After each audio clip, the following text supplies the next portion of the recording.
Salam TV, the solution for humanity. আসসালামু আলাইকুম ওয়া রাহমাতুল্লাহি ওয়া বারাকাতুহু।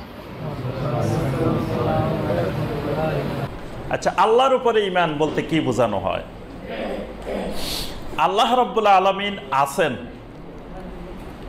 এটা কিন্তু সব পৃথিবীর নাস্তিক ছাড়া সকল আস্তিকেরাই বিশ্বাস করে। সকল ধর্মাবলম্বী লোকেরাই আল্লাহ আছেন এটা বিশ্বাস করে। তাহলে আমাদের মধ্যে আর তাদের মধ্যে আল্লাহর উপরে ঈমানের মধ্যে পার্থক্যটা কোথায়? এই কি পয়েন্টটা বুঝতে হবে যে আমিও আল্লাহকে বিশ্বাস করি, আবার একজন খ্রিস্টানও আল্লাহকে বিশ্বাস করে। আমিও আল্লাহকে বিশ্বাস করি, একজন ইহুদিও আল্লাহকে বিশ্বাস করে। আমিও আল্লাহকে বিশ্বাস করি, একজন হিন্দু বৌদ্ধ সেও বিশ্বাস করে। তাহলে তার বিশ্বাস আর আমার বিশ্বাসের মূল পার্থক্যের জায়গাটা কোথায়? এটা বুঝলেই বাস আল্লাহর উপরে ঈমানটা ক্লিয়ার হয়ে যাবে। তার সাথে আমার সাথে বিশ্বাসের মূল তফাৎটা হলো তাওহীদ। আমি আল্লাহকে বিশ্বাস করি তাওহীদের ভিত্তিতে, একত্ববাদের ভিত্তিতে, আর সে আল্লাহকে বিশ্বাস করে বহুত্ববাদের ভিত্তিতে, তাওহীদের ভিত্তিতে না। আমি বিশ্বাস করি ওয়াহদাহু লা শারীকা লাহ, সে ওয়াহদাহু বিশ্বাস করে না।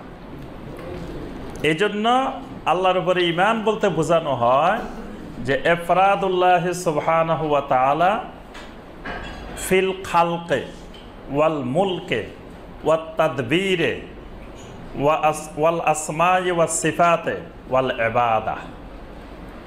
পাঁচটা জিনিসের ক্ষেত্রে আল্লাহ রাব্বুল আলামিনকে এক করা, একক ক্ষমতার মালিকানা দেওয়া। পাঁচটা জিনিসের সাথে এটার ব্যাখ্যা আরো অনেক জিনিস আছে, কিন্তু মূল পাঁচটা। এক নম্বর ফিল খালকে, সৃষ্টির ক্ষেত্রে আল্লাহর এককত্ব। ওয়াল মুলকে, মালিকানার ক্ষেত্রে আল্লাহ রাব্বুল আলামিনের এককত্ব। ওয়াত তাদবীরে, পরিচালনার ক্ষেত্রে আল্লাহর এককত্ব। ওয়াল আসমাই ওয়াস সিফাতে, নাম এবং গুণাবলীর ক্ষেত্রে আল্লাহর এককত্ব। আরেকটা হলো ওয়াল ইবাদাহ, ইবাদতের মালিকানা, ইবাদত পাওয়ার হকদারের ক্ষেত্রেও আল্লাহর এককত্ব। তাহলে এই পাঁচটা জিনিস যদি আল্লাহকে এককভাবে বিশ্বাস করা হয়, এটার নাম আল ঈমানু বিল্লাহ। আর কেউ যদি এই জিনিসগুলোতে আল্লাহকে মানে তবে এককভাবে মানে না, তাহলে সেটা ঈমান হয় না।